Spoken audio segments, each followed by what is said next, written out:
اعوذ باللہ من الشیطان الرجیم، بسم اللہ الرحمن الرحیم۔ حضرت انس رضی اللہ تعالی عنہ روایت کرتے ہیں کہ ایک شخص حضور نبی اکرم صلی اللہ علیہ وآلہ وسلم کی خدمت اقدس میں حاضر ہوا۔ آپ صلی اللہ علیہ وسلم مدینۃ المنورہ میں خطبہ جمعہ ارشاد فرما رہے تھے اور اس نے عرض کیا، یا رسول اللہ، بارش نہ ہونے کے باعث قحط پڑ گیا ہے، لہذا آپ اپنے رب سے بارش مانگیے۔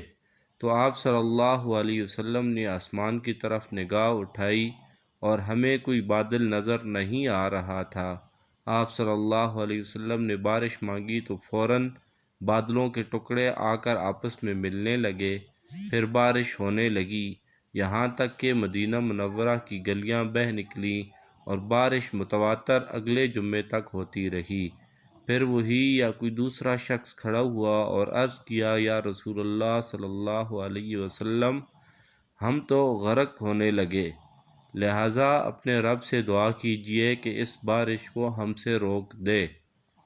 آپ صلی اللہ علیہ وسلم مسکرا دیے اور دعا کی، اے اللہ، ہمارے ارد گرد برسا اور ہمارے اوپر نہ برسا۔